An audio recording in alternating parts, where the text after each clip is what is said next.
you watch a movie Yeah. and everyone's like, okay, we're bank robbers or we're drug dealers and we're just gonna wire our monies to the Caymans.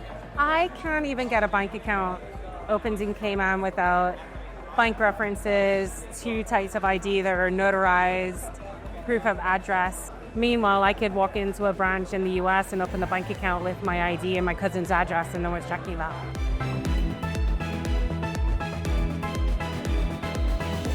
I'm a lawyer in the Cayman Islands. I work at a law firm called Collas Crill.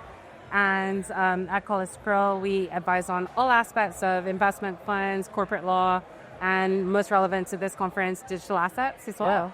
Cayman is just a growing hub for digital assets that has everything in the Fintech space, Web3 development, tokenization, crypto funds. I think that Cayman is extremely innovative. So every hub has its different angle and different types of investors and business that it's trying to attract. Yep. What's great about Cayman is it's nimble, but it has struck the right balance of sufficient regulation to provide a safe and sound regulatory environment, but also being commercially minded and flexible enough to be innovative and not have too much red tape.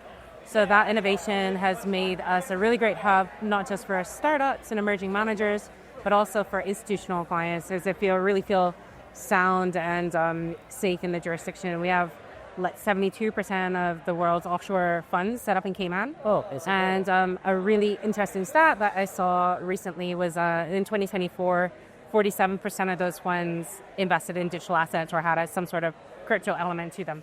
And that's obviously supported by the Cayman government, right? I understand Cayman is a British overseas territory. You have your own constitution, you have your own premier. At what point does the Cayman government say, so at what point, both in terms of the date, but it's also like kind of in terms of its, I guess, reflection, does it say, we're gonna support digital assets? Because governments like Canada, for example, are barely starting to open up to the idea.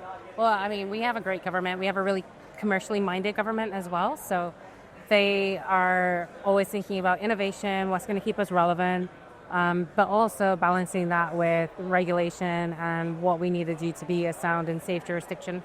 So we've met the right balance.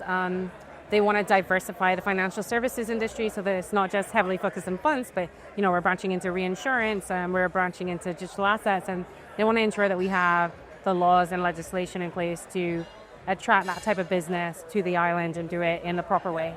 Okay. Do you have a funny story or crazy stories to share? Like something that you'll never forget, because you don't have to specify names or who the people were, but just, something, a situation, let's say, that you're like, oh my God, people maybe just don't understand the industry or just misconceptions or, just something a bit unique. Yeah, I mean, well, I don't know. The typical thing is you watch a movie and everyone's like, okay, we're bank robbers and we're going to just or we're drug dealers and we're just going to wire our monies to the Caymans. I can't even get a bank account opened in Cayman without bank references, 2 types of ID that are notarized, proof of address. And when annual renewals come up for banks, if you don't provide them with your updated KYC, they'll freeze your account that your salary is going into. So I just find it really hilarious that Hollywood still portrays Cayman that way when it could be nothing's further from the truth. Meanwhile, I could walk into a branch in the US and open a bank account with my ID and my cousin's address and no one's checking that. Oh, wow. Yeah, so I think that's really funny. Yeah. Yeah, of course it is. Okay. Which I haven't done, but. Yeah, you're not speaking of your own experience.